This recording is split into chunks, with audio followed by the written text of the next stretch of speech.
Damai sejahtera Allah yang melampaui segala akal kiranya memelihara hati dan pikiranmu dalam Kristus Yesus. Amin. Saudara-saudara, firman Tuhan pada minggu Reminiscere hari ini diambil dari kitab surat Ibrani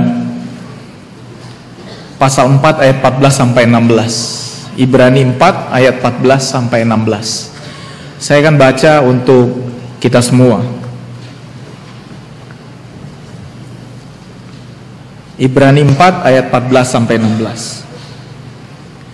Karena kita sekarang mempunyai imam besar agung yang telah melintasi semua langit, yaitu Yesus anak Allah, baiklah kita teguh berpegang pada pengakuan iman kita. Sebab imam besar yang kita punya bukanlah imam besar yang tidak dapat turut merasakan kelemahan-kelemahan kita. Sebaliknya sama dengan kita, ia telah dicobai, hanya tidak berbuat dosa. Sebab itu marilah kita dengan penuh keberanian menghampiri tahta kasih karunia, supaya kita menerima rahmat dan menemukan kasih karunia untuk mendapat pertolongan kita pada waktunya. Demikianlah firman Tuhan. Shalom. Saudara, senang sekali bisa bersama dengan ibu bapak, adik-adik pada hari Minggu keluarga ini. Perkenalkan, nama saya Binsar Pakpahan. Saya pendeta KBP, dosen di STT Jakarta. Saya wakil ketua 3 bidang kemahasiswaan, mengajar filsafat dan etika. Sebenarnya saya cukup sering ke gereja kita ini, tapi biasanya selalu bertemu dengan Wake Marsada. Pada 2 tahun lalu Amang ya, tahun lalu ada PA. Lalu saya seringnya di ibadah pukul 4 sore. Saya memang cocoknya katanya sama anak muda, mungkin karena itu saya dipanggil untuk ibadah keluarga ini. Katanya sih begitu. Saya tinggal di STT Jakarta di Jalan Proklamasi. Siapa tahu Inang Amang ada rencana mau main ke daerah Proklamasi atau nonton ke Megaria, nonton Captain Marvel. Di situ ada 4 studio yang memainkannya. Siapa tahu mau ke sana, bisa main ke STT Jakarta. Minimum untuk parkir, cari aja rumah pendeta Binsar Pakpahan, bilang parkirnya gratis, asal sebut nama saya. Saya akan menyediakan makanan dan minuman untuk ibu bapak kalau datang ke rumah. Selama bapak ibu datang sebelum pukul 4 sore, karena kantin kami cuma buka sampai pukul 4. Sesudah pukul 4, tolong bawa makanan untuk kami, agak susah cari makanan di situ. Saya sudah menikah, istri saya Borupar Dede, Dorta Borupar Dede. Kami tinggal di STT Jakarta. Anak kami 1 umur 6 tahun. Demikianlah perkenalan. Saudara-saudara, senang sekali saya lihat banyak anak-anak. Saya sebenarnya tadinya tanya apakah saya boleh jalan-jalan gitu ya untuk anak-anak. Kalau saya ngajar sekolah minggu ya harus jalan-jalan. Kalau jauh begini agak menegangkan juga ya kan, agak menegangkan. Tapi saya akan coba sebaik mungkin untuk anak-anak kita, juga remaja dan Amang Inang. Saudara-saudara, pertama saya mau tanya sama Amang Inang dulu. Dokter, saya lihat ada 2 jenis dokter kalau dia memberitahu penyakit kita. Ada 2 jenis. Dokter orang timur, orang Asia, orang Indonesia, kalau dia memberitahu penyakit yang gawat, biasanya ngomongnya agak halus. Dia akan bilang seperti ini, ya Bu ya, kita akan usahakan yang terbaik ya Bu. Yang penting ibu tetap semangat, tetap berdoa, ya. Bahwa dalam doa kita percaya nanti ini akan kita serahkan semuanya pada Tuhan. Nah ini contoh dokter agak timur. Kadang-kadang nggak dikasih tahu sama pasiennya sakitnya apa. Tiba-tiba dikasih tahu sama keluarga tiba-tiba baik sekali sama pasien. Lalu bingunglah pasien, kenapa kalian tiba-tiba baik? Nah dokter tipe kedua, ini dokter yang langsung terus terang. Usia ibu, kami perkirakan mungkin tinggal 4 tahun lagi. Kami akan lakukan yang terbaik untuk meningkatkan kualitas hidup ibu. Kalau Mang Inang jadi pasien, senengnya dengar dokter yang kiri apa yang kanan?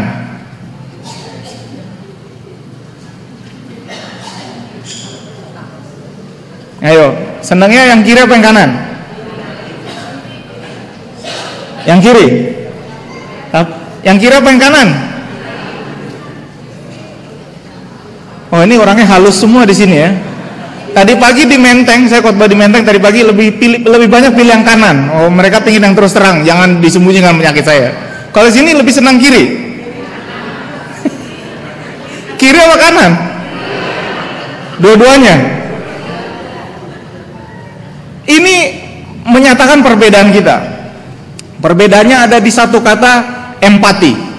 Apakah kita mau yang terus terang atau apakah kita mau yang berempati? Kebanyakan empati akhirnya tidak terus terang. Pilih yang mana? Kiri. Nah, saudara-saudara, demikian juga dengan perang. Saya mau tanya sama adik-adik di sini, sudah nonton Captain Marvel belum? Udah nonton belum? Captain Marvel? Udah. Di mana nontonnya? Nonton di mana?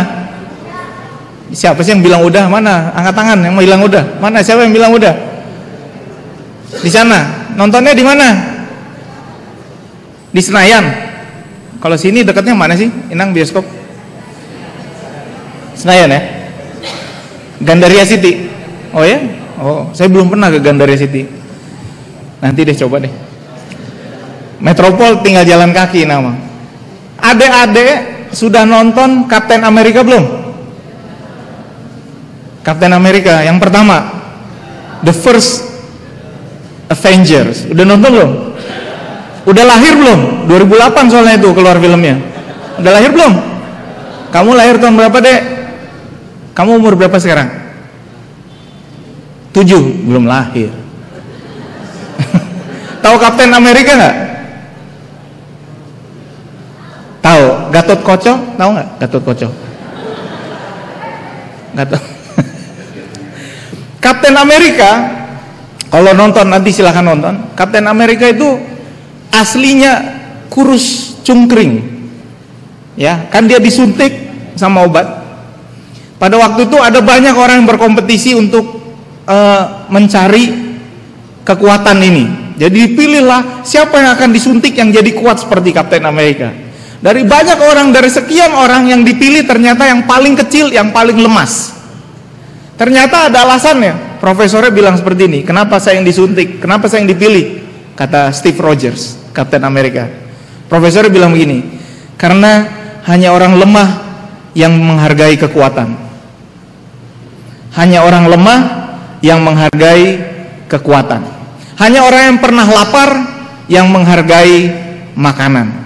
Hanya orang yang pernah sedih menghargai sukacita. Dan ini yang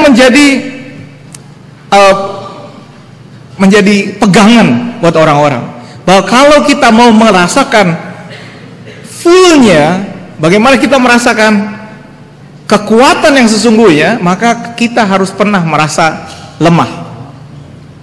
Dan saudara-saudara, itu yang dinamakan menghargai. Bahwa saya pernah seperti itu, sekarang saya menghargai ketika saya tidak lagi seperti itu. Di perang, saudara-saudara, sekarang para jenderal sekarang agak berbeda model dulu dan sekarang. Kalau ini lagi-lagi anak-anak sekarang, kalau sudah nonton Black Panther, oh sudah nonton Infinity War belum? Ada ya? Jangan lupa 26 April Endgame. Itu Endgame. Tapi jangan lupa 17 April pemilu, nyoblos. Tapi banyak yang belum bisa ya, banyak yang belum bisa nyoblos. Di film Infinity War, masih ingat gak waktu Wakanda diserbu? Ingat gak Wakanda diserbu? Yang lari duluan siapa? Yang semangat menghadapi musuh. Siapa yang lari duluan? Siapa? Captain America sama Black Panther. Berdua mereka lari kejar-kejaran. Kenapa? Karena dalam perang zaman dulu, jenderalnya harus di depan. Jenderal harus di depan. Kalau perang zaman sekarang, jenderalnya ada di mana? Di belakang. Kamu mau jadi jenderal dulu apa jenderal sekarang?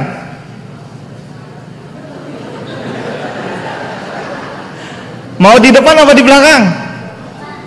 Bahaya dong, depan, belakang aja seru. Kalau di belakang bisa lihat? Nggak bisa ya. Depan bisa lihat ya, seru ya. Bagus. Nah, saudara-saudara, Itu sebabnya perang modern sekarang tidak lagi melibatkan para jenderal, tetapi semua orang yang pernah menjadi jenderal harus pernah jadi prajurit. Karena kalau tidak, dia tidak akan menghargai posisi yang dipegangnya sekarang. Sama seperti seorang bos, kalau dia lahir jadi bos, ini agak susah, karena dia tidak pernah merasakan susahnya jadi bawahan.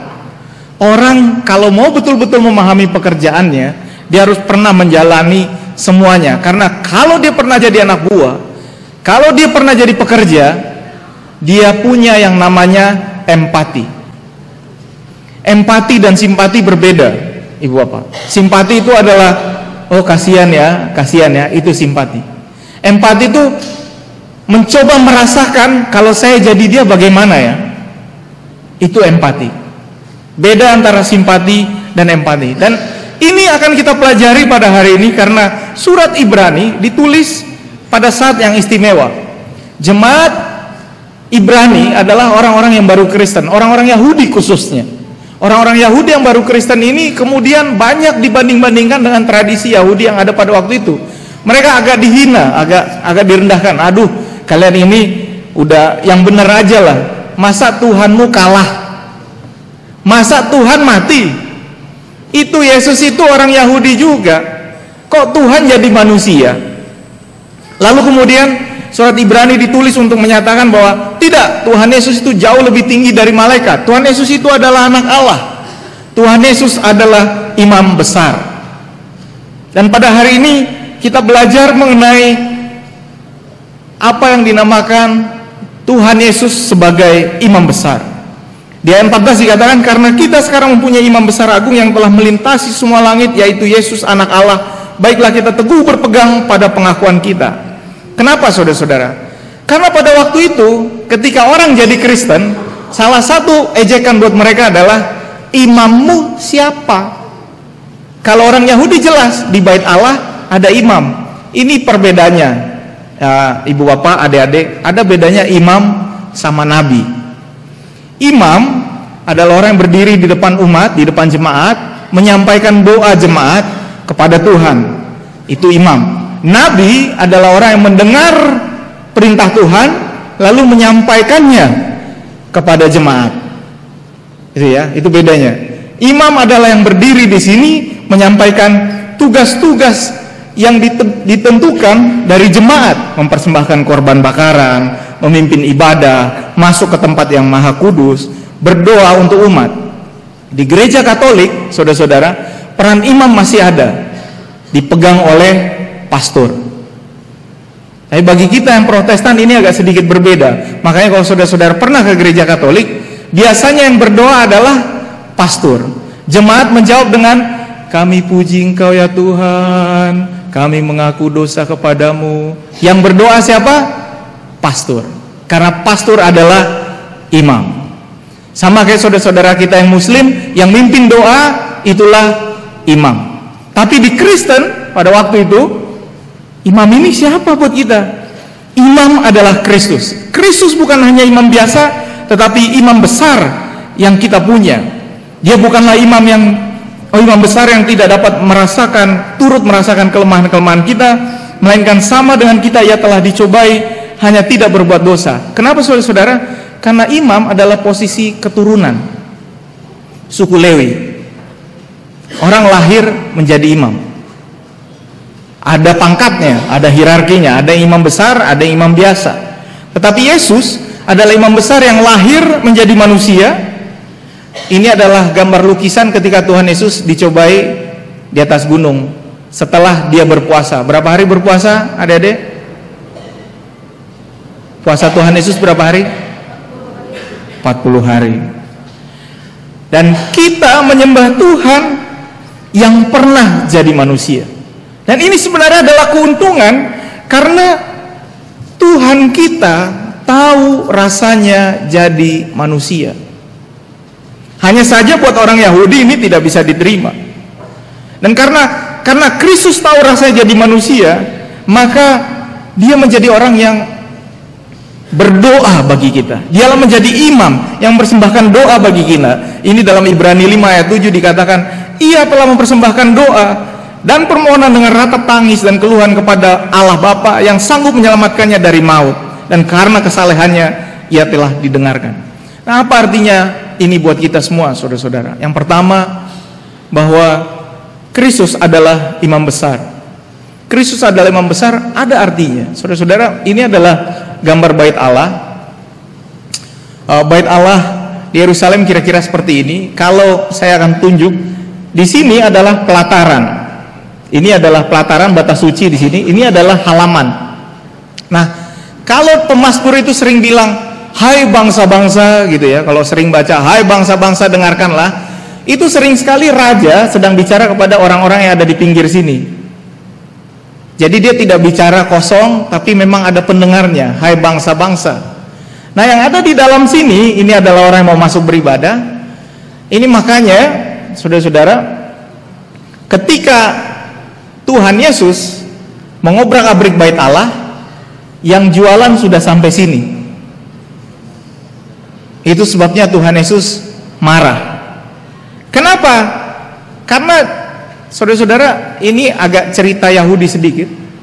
Di belakang sini, inilah yang namanya tempat Maha Kudus. Kalau imam kelas biasa, dia kerjanya ada di sini. Tugasnya apa? Mempersembahkan korban bakaran. Hanya 1 tahun sekali imam besar masuk ke dalam tempat yang Maha Kudus, melihat tabut perjanjian, lalu berdoa untuk pengakuan dosa umat.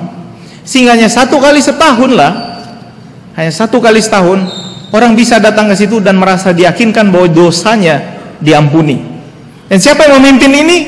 Imam besar. Ini sebabnya setiap orang Yahudi akan kembali ke Yerusalem untuk beribadah setahun sekali pada perayaan tertentu. Mereka kembali, dan itu juga sebabnya banyak yang berjualan binatang di sini, binatang korban bakaran, karena mereka datang dari jauh. Kalau datang dari jauh, masa bawa kambing, masa bawa domba, masa bawa lembu, beli aja di situ, gampang. Sehingga mereka membeli di situ dan jadilah jualan. Hanya 1 tahun sekali imam besar masuk ke dalam bait Allah, ke tempat yang Maha Kudus. Nah, karena itu saudara-saudara, ketika kita tahu bahwa Tuhan Yesus adalah imam besar kita, maka kita tahu bahwa ketika kita berdoa pada Kristus, melalui Kristus, doa kita sampai kepada Bapa setiap saat. Kenapa artinya ini, saudara-saudara? Ini artinya, ini hal yang sering kita lupakan, bahwa doa sebenarnya adalah a prayer is a privilege. It's not a burden. Bukan beban. Kenapa, saudara-saudara, saya bilang seperti ini? Saudara-saudara, kalau mau minta sesuatu sama bos, ada prosesnya. Ajukan surat dulu, masukkan surat, belum tentu didengar. Belum tentu surat ini sampai ke tangan bos, karena ada sekretarisnya yang mensortir surat. Sekarang mahasiswa sampai, kalau ada mahasiswa UI di sini, UI sekarang menciptakan surat panduan bagaimana cara mahasiswa menghubungi dosennya. Kenapa? Karena mahasiswa ini kadang-kadang inamang agak keterlaluan juga, ya kan? Dia kirim, kalau mahasiswa kami di STT kirim pesan gini, "Bang, lagi di mana?" Nah, gitu dia. Saya nggak tahu itu siapa yang ngirim pesan. Ngirimnya, "Bang, lagi di mana?" Atau, "Bang, masuk nggak?" Ini anak siapa sih? "Bang, masuk nggak?" "Bang, masuk nggak?" Itu mahasiswa saya tuh. "Bang, masuk nggak?" Nama juga saya nggak kenal. "Bang, lo ikut main bola nggak?" Itu mahasiswa saya tuh. Di UI, karena kampus STT kampus kecil, di UI sekarang dibuat aturannya, tidak boleh mengirim pesan kepada dosen di atas pukul 9 malam. Kalau mengirim pesan, ada panduan. Pertama, perkenalkan diri. "Selamat siang, selamat pagi, selamat malam Pak atau Bu.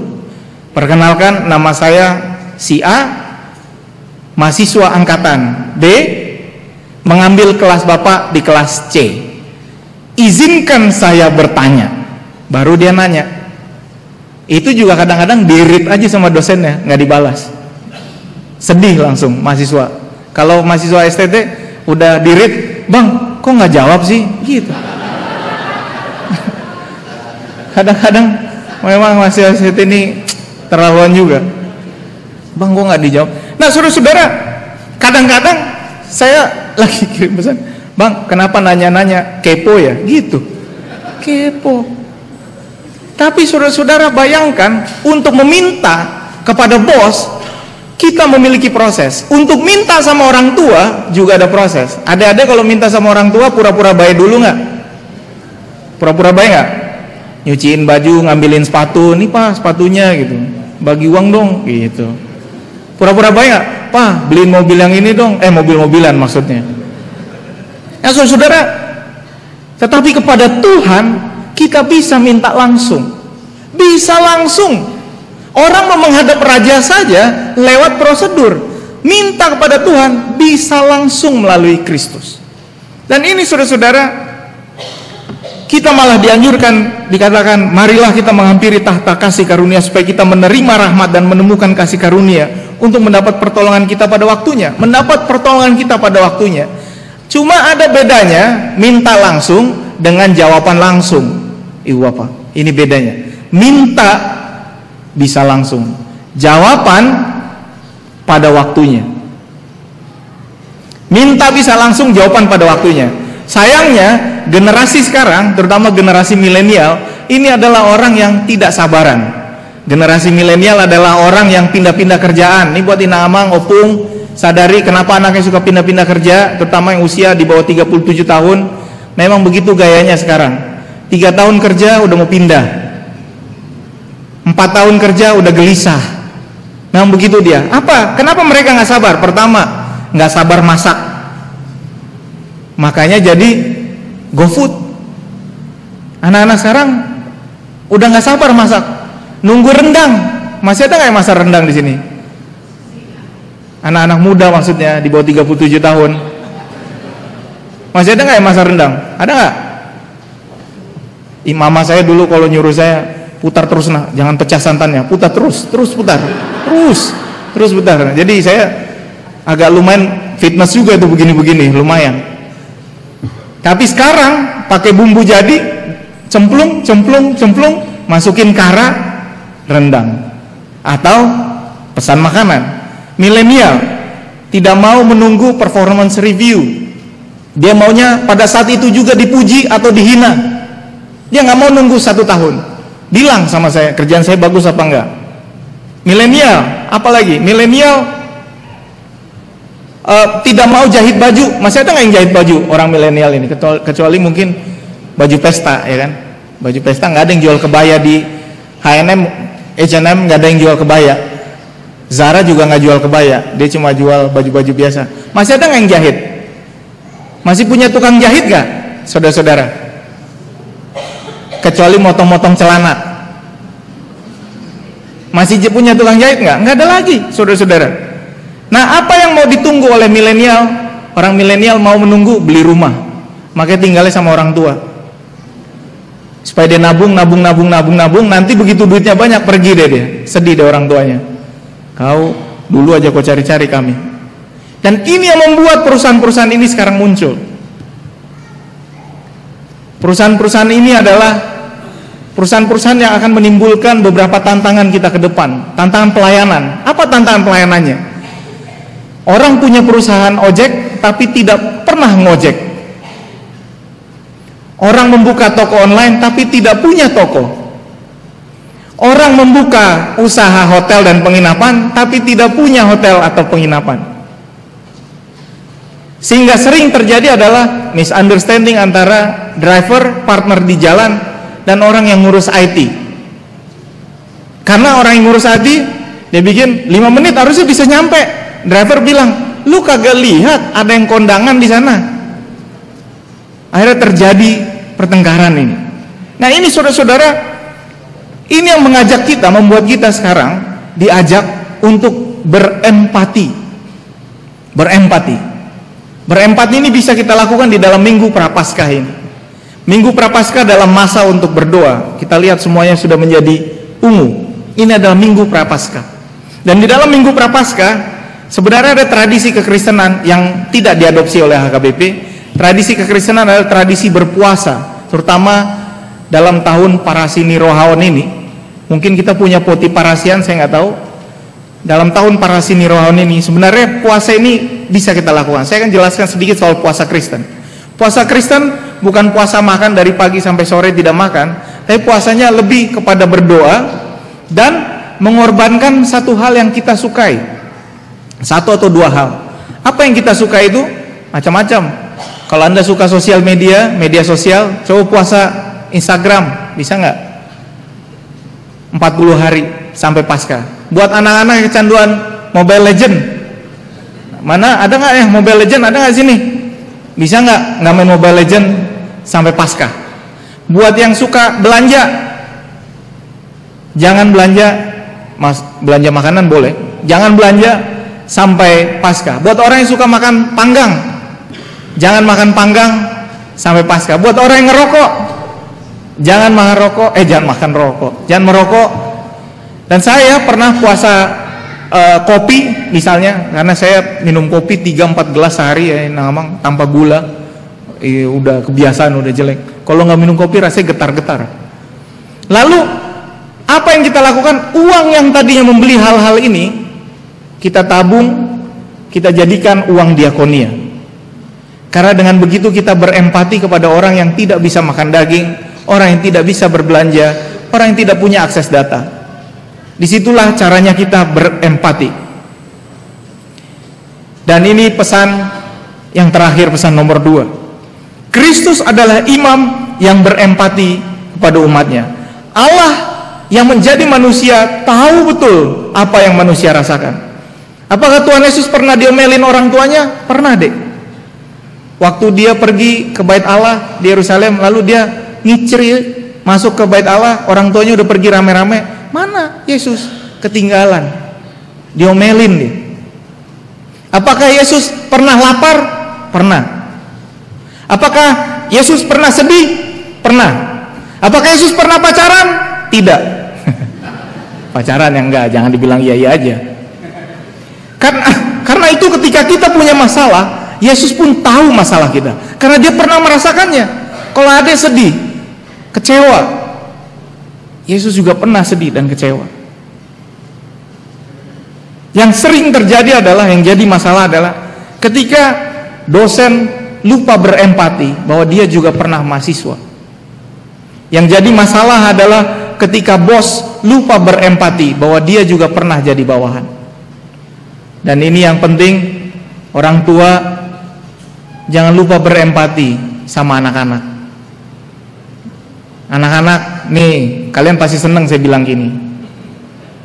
Bapak sama ibu, jangan lupa kalian juga pernah jadi anak-anak.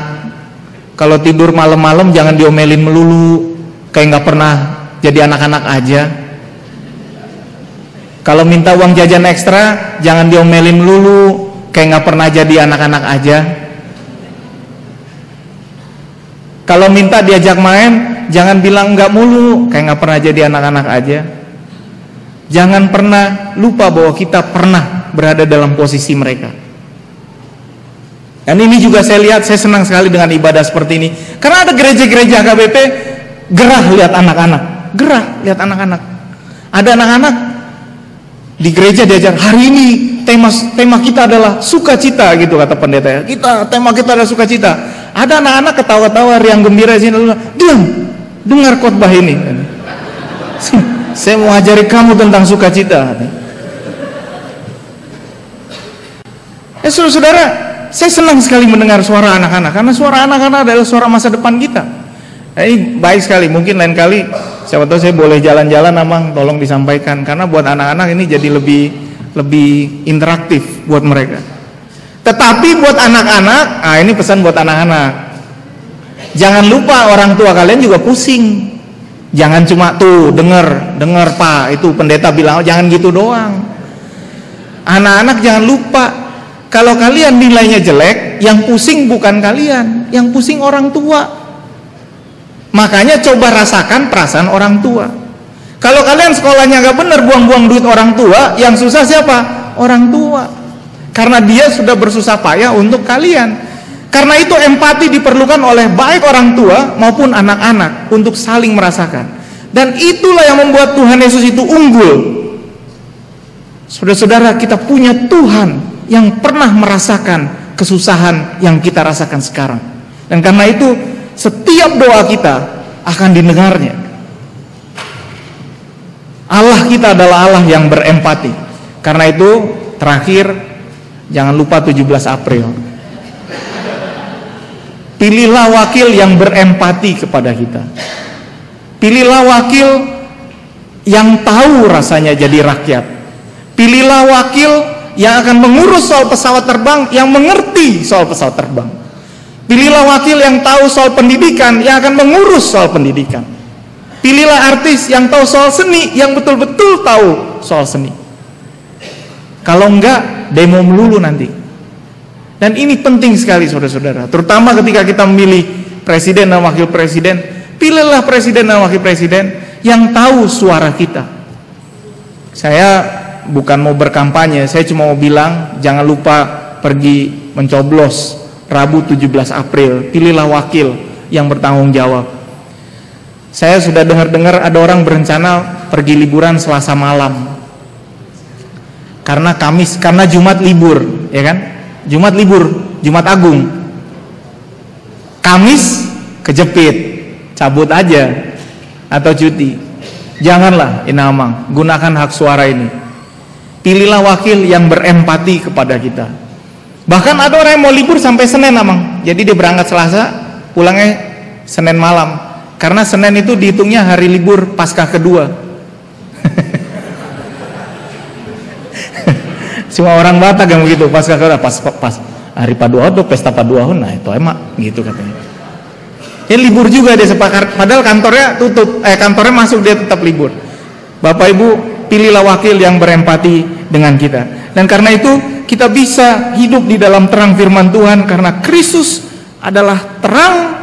Kristus adalah firman Tuhan yang tahu apa yang kita rasakan.